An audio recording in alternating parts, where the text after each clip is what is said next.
चलिए स्टूडेंट आपको हम लोग बात करने जा रहे हैं वेलोसिटी टाइम ग्राफ के स्लोप की। स्टूडेंट देखिए, जैसे आपने पढ़ा डिस्टेंस टाइम ग्राफ का स्लोप फाइंड आउट करना था, तो जब आपने डिस्टेंस टाइम ग्राफ का स्लोप फाइंड आउट किया तो वहां पे change in distance upon change in time था। तो change in distance upon change in time करते हैं तो आपको स्पीड मिलता था। लेकिन अगर वेलोसिटी टाइम ग्राफ में हम लोग स्लोप निकालते हैं तो आप देख पा रहे हैं एक्सलेरेशन आप सभी को पता है, change in velocity upon change in time मतलब टाइम टेकन। तो एक्सलेरेशन आपको पता है change in velocity upon time होता है। अब हम बात कर रहे हैं ग्रेडियंट ऑफ ग्राफ, और ग्रेडियंट ऑफ ग्राफ किसका? Velocity time graph. स्टूडेंट देखिए, ग्रेडियंट ऑफ ग्राफ हम लोग फाइंड आउट कर रहे हैं किसका? वेलोसिटी टाइम ग्राफ का। और ग्रेडियंट कोई भी ग्राफ हो हमेशा change in Y value upon change in X value, और आपको हमेशा से बताते आ रहा है चेंज मतलब final value minus initial value. अब स्टूडेंट देखिए, यहाँ पे आपको बताना चाह रहे हैं सपोज कीजिए आपको वेलोसिटी टाइम ग्राफ का स्लोप फाइंड आउट करना है। तो जैसे आप डिस्टेंस टाइम ग्राफ पे स्लोप फाइंड आउट कर रहे थे, वैसे ही यहाँ पे भी फाइंड आउट करेंगे। कोई दो पॉइंट चूज करेंगे, सपोज कि ये आपका ए पॉइंट है और ये आपका बी पॉइंट है। और जैसे ही आपने डिस्टेंस टाइम ग्राफ में फाइनल पॉइंट से एक हॉरिजॉन्टल लाइन मतलब parallel to the time axis draw करेंगे और एक vertical line parallel to the Y axis draw करेंगे। इसी तरीके इनिशियल पॉइंट से एक हॉरिजॉन्टल लाइन ड्रॉ करेंगे मतलब parallel to the X axis, और एक वर्टिकल लाइन ड्रॉ करेंगे parallel to the Y axis. और उसके बाद इनिशियल पॉइंट से फाइनल पॉइंट के लिए ये सब वैल्यू मतलब आप मतलब इस ग्राफ को थोड़ा सा एक्सटेंड कर देंगे। एक्सटेंड करने इस पॉइंट को आप सी नेम कर देंगे, तो आपके ये पॉइंट हो जाएंगे ए बी सी। और आपको पता है जब भी ग्रेडियंट फाइंड आउट करते हैं तो चेंज इन वाई मतलब आप देख पा रहे हैं final value minus initial value. तो यहाँ फाइनल वेलोसिटी है minus initial value of velocity मतलब इनिशियल वेलोसिटी। तो आप क्या फाइंड आउट कर रहे हैं? Change in velocity. और यहाँ से यहाँ तक टाइम में कितना चेंज हुआ है वो आपने एक्स एक्सिस से फाइंड आउट कर लिया। तो यहाँ पे आपने देखा वाई एक्सिस में जो चेंज है वो शो करता है चेंज इन वेलोसिटी, और यहाँ एक्स एक्सिस में जो चेंज है वो शो करता है चेंज इन टाइम। और आपको पता है अगर वेलोसिटी टाइम ग्राफ का हम लोग ग्रेडियंट फाइंड आउट कर रहे हैं तो आप चेंज इन वाई वैल्यू और चेंज इन एक्स वैल्यू तो फाइंड आउट कर रहे हैं, लेकिन in other terms gradient of graph का मतलब क्या है? Change in velocity upon time, और change in velocity upon time आपका एक्सेलरेशन होता है। तो इसका मतलब क्या है? आप जैसे पहले डिस्प्लेसमेंट या डिस्टेंस टाइम ग्राफ से स्लोप फाइंड आउट करते थे तो आपको ऑब्जेक्ट की स्पीड मिलती थी, लेकिन अगर आप वेलोसिटी टाइम ग्राफ का स्लोप फाइंड आउट करेंगे तो आपको ऑब्जेक्ट में होने वाले एक्सेलरेशन की वैल्यू मिलेगी। तो स्टूडेंट्स आपको ध्यान रखना है कि वेलोसिटी टाइम ग्राफ का स्लोप या ग्रेडियंट जो है वो ऑब्जेक्ट का एक्सेलरेशन की वैल्यू देता है, और अगर डिस्टेंस टाइम ग्राफ का स्लोप फाइंड आउट करते हैं तो वो ऑब्जेक्ट का आपको स्पीड देता है। अब स्टूडेंट ये आपके कन्वीनियंस के लिए ऐसे ही एग्जाम्पल के लिए एक छोटा सा देखिए, अब यहाँ पे अगर आपसे पूछा जाता है स्टूडेंट्स कि acceleration of the car find out की। जैसे ये आपका एक कार है जो यूनिफॉर्मली एक्सलेटेड मोशन कर रही है। यूनिफॉर्मली एक्सलेटेड मोशन कर रही है, इसका मतलब कार में एक्सलेरेशन है। एक्सलेरेशन है तो एक्सलेरेशन की वैल्यू प्लस आनी चाहिए। और आपको पता है कि acceleration means slope of velocity time graph. और आप स्लोप फाइंड आउट करने के लिए कोई भी दो पॉइंट चूज कर लीजिए। तो आपने सपोज कि ए पॉइंट ये चूज किया, बी पॉइंट ये चूज किया। उसके बाद हॉरिजॉन्टल और वर्टिकल लाइन को अगर आप बना के इसको सी पॉइंट नेम कर देते हैं, तो आप देख पा रहे हैं चेंज इन वाई कोऑर्डिनेट कितना होगा, 40 माइनस 20 मतलब 20। और यहाँ पे चेंज इन एक्स कोऑर्डिनेट मतलब यहाँ से यहाँ तक मतलब 10 माइनस 5 तो 5 सेकेंड। और स्टूडेंट यहाँ पे 20 मीटर की बट ये 20 मीटर पर सेकेंड होगा। तो अब आप देख पा रहे ग्रेडियंट या slope of velocity time graph इस ऑब्जेक्ट्स एक्सलेरेशन, ये आपको पहले पता है। अब एक्सलेरेशन फाइंड आउट करने के लिए आपको फॉर्मूला आपने पढ़ा है change in velocity upon change in time. और यहाँ पे चेंज इन वेलोसिटी और चेंज इन टाइम मतलब slope equal to rise over run. तो राइज ओवर रन यहाँ क्या है, slope of velocity time graph. और slope of velocity time graph show कर रहा है change in velocity upon change in time. इसी तरीके जब change in velocity upon change in time आपका एक्सलेरेशन होता है, तो इसका मतलब वेलोसिटी टाइम ग्राफ का अगर आप स्लोप फाइंड आउट करते हैं तो आपको एक्सलेरेशन की वैल्यू मिल रही होती है। और स्टूडेंट्स आपको ये ध्यान रखना है कि अगर यही ग्राफ अपोजिट डायरेक्शन में होता तो आप इनिशियल वैल्यू ज़्यादा होती और फाइनल वैल्यू कम होती y की। मतलब अगर आप इस ग्राफ को उल्टा बनाते हैं तो देखिए, अगर इनिशियल वैल्यू a ली थी तो जब ग्राफ उल्टा बनेगा तो फाइनल वैल्यू b कम होगी।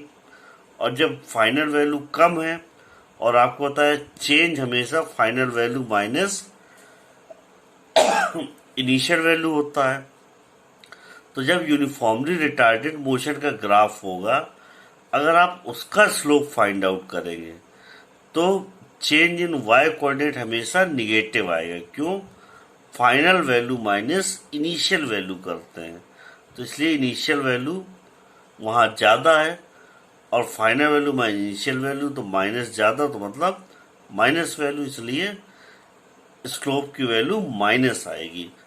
तो ये आपको आगे समझ में आ जाएगा स्टूडेंट्स।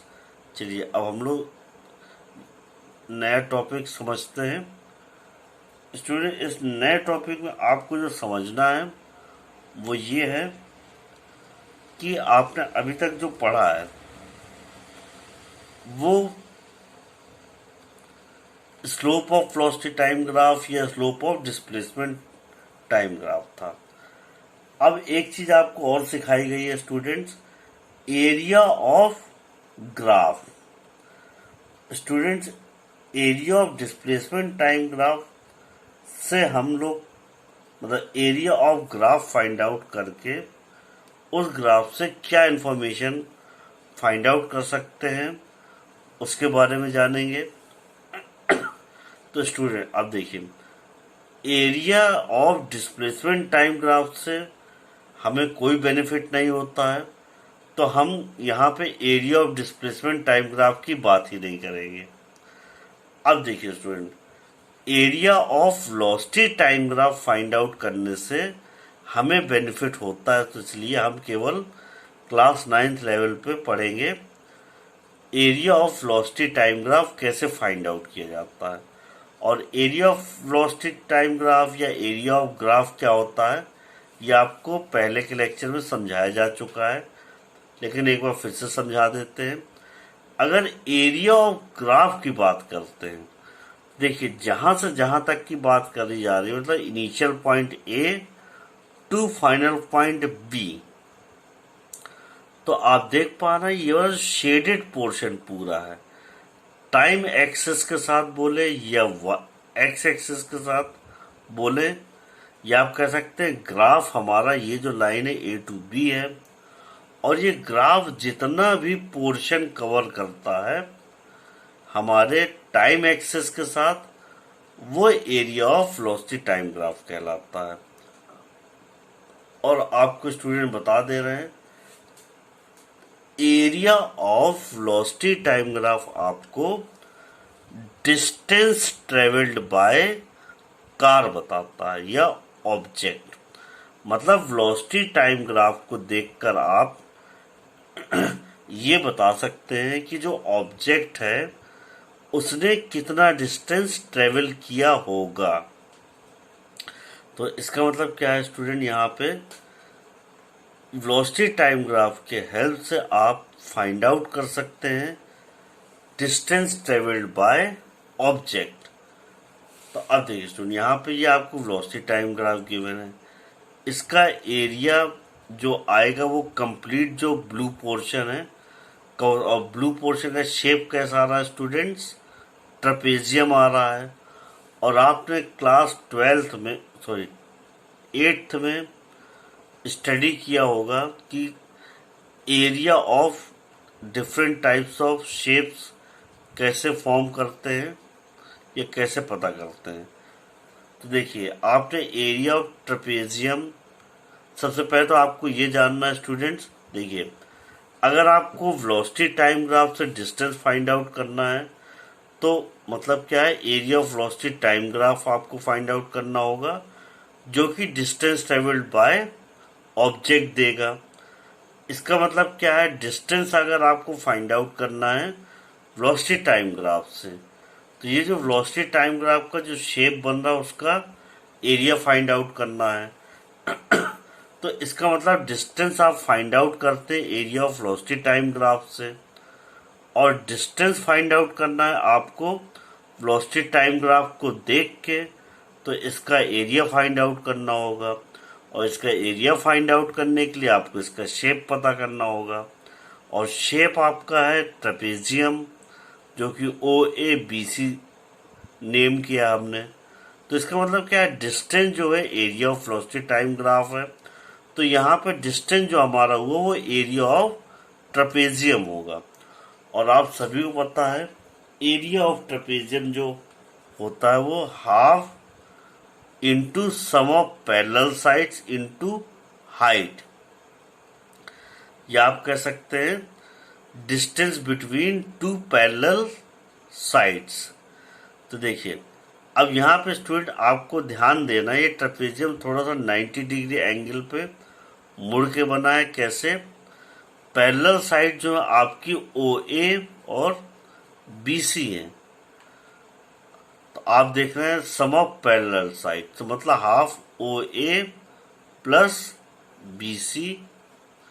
और आप देख पा रहे हैं OA की लेंथ स्टूडेंट क्या है, मतलब ये आपका OA क्या है, y एक्सिस में लेंथ शो कर रहा है, मतलब V1 वेलोसिटी, और BC की लेंथ जो है वो y एक्सिस में V2 शो कर रहा है। उसके बाद ये जो आपकी difference between two parallel sides है, तो वो आपका है, यहाँ पर T1 स्टूडेंट हमारा 0 टाइम लिया है, तो इसलिए, और T2 ये आपका फाइनल टाइम है, तो T2 माइनस T1 करना पड़ेगा आपको। तो देखिए इनटू हाइट आपका हो जाएगा OC, हाइट मतलब distance between two parallel sides. तो आपने देखिए half OA plus BC into OC किया, तो आपको area of velocity time graph मिल गया। तो स्टूडेंट बस इसमें ये ध्यान रखना है, वेलोसिटी टाइम ग्राफ का जो एरिया दे होता है वो आपका distance travelled by object show होता है। अब इससे रिलेटेड कुछ न्यूमेरिकल्स करेंगे हम लोग। देखिए अब स्टूडेंट, अभी आपने पढ़ा कि जो हमारा area of velocity time graph है वो आपको देता है डिस्टेंस ट्रेवल्ड बाय बॉडी। तो अब देखिए ये स्टूडेंट अगर ऑब्जर्वर ने ऑब्जर्व करना स्टार्ट किया है 0 to 5 सेकेंड तक, उसके बाद उसने ऑब्जर्व करना छोड़ दिया, तो हमारा जो स्पीड टाइम ग्राफ बोले या वेलोसिटी टाइम ग्राफ बोले वो इस शेप का बनेगा। और जब तक वो ऑब्जर्व कर रहा था तो डिस्टेंस कुछ ना कुछ ट्रेवल किया वो ऑब्जेक्ट ने। तो जब ऑब्जर्वर ऑब्जर्व कर रहा था, इस वाले ऑब्जर्वर ने जब तक ऑब्जर्व किया उस समय जितना डिस्टेंस ट्रेवल किया ऑब्जेक्ट ने, वो फाइंड आउट करने के लिए हमें एरिया अंडर द ग्राफ, मतलब ये जो लाइन ग्राफ है ये एक्स एक्सिस से जो भी एरिया कवर कर रही है उसका हम लोग को एरिया फाइंड आउट करना है। और आपको पता है ये वेलोसिटी टाइम ग्राफ है, area under the velocity time graph equal to distance travelled. तो हम एरिया फाइंड आउट कर रहे हैं। ये आपका शेप क्या है, रेक्टेंगल, सॉरी ट्राइंगल, और ट्राइंगल का एरिया होता है बेस इंटू हाइट अपॉन 2। अब आप देख पा रहे हैं हाइट इसकी क्या है, 0 to 50 मीटर पर सेकेंड। क्यों? क्योंकि ये स्पीड है, या वाई एक्सिस में हाइट है, तो हाइट हमेशा वाई एक्सिस में देखते हैं, तो वाई एक्सिस में देख रहे हैं 50 मीटर पर सेकेंड है। और आप देख पा रहे हैं बेस की लेंथ कितनी है, बेस आपका क्या है, टाइम एक्सिस है, या एक्स में आपकी बेस है। तो आप देख पा रहे हैं बेस जहां तक ग्राफ बन रहा है वो कितनी है, 0 to 5, मतलब 5 सेकेंड्स। तो आप देख पा रहे हैं ये 125 आ रहा है, और ये 125 किसकी इक्वल होगा, ये एरिया है वेलोसिटी टाइम ग्राफ का, मतलब डिस्टेंस ट्रेवल्ड। अब देखिए एक अनदर एग्जांपल है, ये टोटल मोशन है, मतलब ऑब्जर्वर ने बॉडी का टोटल मोशन ऑब्जर्व किया है। तो यहाँ पे ऑब्जेक्ट ने टोटल डिस्टेंस कितना ट्रेवल किया है वो आपको शो करना है। तो आपको कंप्लीट पोर्शन का एरिया फाइंड आउट करना पड़ेगा। अब आप कंप्लीट पोर्शन का एरिया फाइंड आउट करने के लिए चाहे डायरेक्ट ट्रेपेजियम वाला फॉर्मूला लगा देते, चाहे आपने अपने फिगर को क्या किया, 3 पार्ट्स में ब्रेक कर लिया, 3 पार्ट्स में ब्रेक कर लिया। जो पहला रेक्टेंगल, सॉरी पहला ट्राइंगल, दूसरा रेक्टेंगल, फिर ट्राइंगल। तो आप देख पा रहे हैं t=4 तक क्या है, पहले ट्राइंगल है तो उसका area half base into height, half base into height बोले या हाइट इंटू बेस बोले। तो देखिए तो अगर आप इस वाले ट्रायंगल की का एरिया देखते हैं तो 12 आ रहा है। क्यों? Height 6 base 4। अब ये रेक्टेंगल है, इसका एरिया कितना आएगा, 60। क्यों? क्योंकि t=14 - 4 = 10 इंटू हाइट 6 = 60, और ये 6 आ रहा है एरिया। तो देख पा रहे हैं आप, सुनिए यहाँ पे हाफ 6 × 2, तो एरिया 12 + 60 + 6 = 78 मीटर। और अगर टोटल एरिया आप ट्रेपेजियम वाले फॉर्मूले से कैलकुलेट करते तब भी सेम आता। कैसे? Sum of parallel sides, parallel sides मतलब ये पैरेलल साइड्स इसका 14 - 4 10, तो एक पैरेलल साइड्स की लेंथ आपकी 10 मीटर है, सॉरी 10 है, और एक की आपकी क्या है 16, तो 10 + 16 आपका हो गया 26, और आपकी हाइट हो गई 6, तो आपकी हाइट से मल्टीप्लाई करेंगे तो इंटू 26 × 3, और आपको पता है ट्रेपेजियम का formula half sum of parallel sides into height, तो 26 × 6 को हाफ करेंगे तो 326 × 3 जो होता है वो 78 होता है। तो अब स्टूडेंट यहाँ पे एक इम्पोर्टेंट पॉइंट आपको बताना है। स्टूडेंट कई बार क्वेश्चंस में आपसे पूछा जाएगा कि find the distance travelled by car from t = 10 second to 20 second. या आपसे पूछा जा सकता है कार ने कितना डिस्टेंस ट्रेवल किया है between time interval 10 to 20 second. तो वहाँ पे आपको ये ध्यान देना है कि आपका जो टाइम है वो 10 से स्टार्ट हो रहा है और 20 सेकेंड पे कंप्लीट हो रहा है। और यहाँ पे देखिए, अगर आपसे पूछा जाता है find the distance travelled by the object from the graph for time interval 6 to 12 seconds, तो इसका मतलब क्या है, आपको टाइम की जो वैल्यू लेनी है वो 6 से 12 के बीच की लेनी है। और आपका भले ही ग्राफ ऐसा क्यों ना हो, लेकिन आपको क्वेश्चन में ध्यान रखना है कि आपको डिस्टेंस कौन से टाइम इंटरवल के लिए या कौन से टाइम ड्यूरेशन के लिए पूछा गया है। और स्टूडेंट, आपका क्वेश्चन ऐसे भी आ सकता है कि find the distance travelled from the velocity time graph between portion A and E. तो आपको स्टूडेंट्स ए और ई जो ग्राफ है का जो पोर्शन है, केवल उतने का एरिया फाइंड आउट करना है जो एक्स एक्सिस से कवर्ड है। और स्टूडेंट यहाँ पे देखिए, अगर आपसे कहा जाता है ये वेलोसिटी टाइम ग्राफ है किसी मोशन के लिए और आपको डिस्टेंस ट्रेवल फाइंड आउट करना है between portion A and B, तो आपको मतलब ए और बी के बीच के ग्राफ का एरिया फाइंड आउट करना होगा। तो स्टूडेंट, ये दोनों क्वेश्चंस आपको होमवर्क में करने हैं और आपको सबमिट करना है नेक्स्ट वीक से पहले ही पहले। अब स्टूडेंट देखिए, ये आपका अनदर क्वेश्चन है जिसके बारे में हम बात करते हैं। देखिए, यहाँ पे आपको गिवन है वेलोसिटी टाइम ग्राफ। अब देखिए, इस वाले पोर्शन में आपको, ये आपका मिक्स क्वेश्चन है, इसमें आपको फाइंड आउट करना है acceleration from A to B. मतलब ए टू बी आपको जनरली पता है कि एक्सेलरेशन होता है, लेकिन आपको वैल्यू फाइंड आउट करनी है।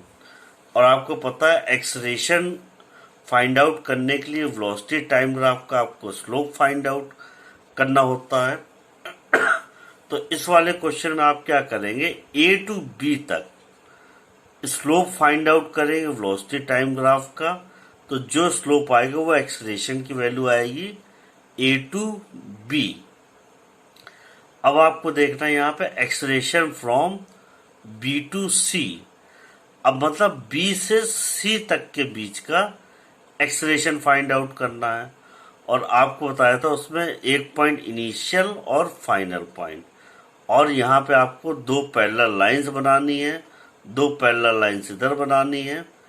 और आपकी वैल्यू, ये फाइनल वैल्यू कम है, इनिशियल वैल्यू ज़्यादा है, और आपको फाइनल माइनस इनिशियल वैल्यू करेंगे तो बी टू सी तक एक्सेलरेशन की वैल्यू माइनस आएगी, मतलब रिटार्डेशन हो रहा होगा।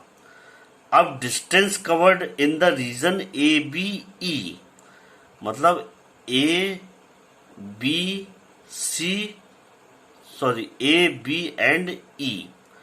इस क्वेश्चन में गिवन है स्टूडेंट थर्ड पार्ट में आपको कि फाइंड आउट करना है डिस्टेंस कवर्ड। डिस्टेंस कवर्ड मतलब ए बी ई, मतलब केवल आपको area of the triangle A B E find out करना है।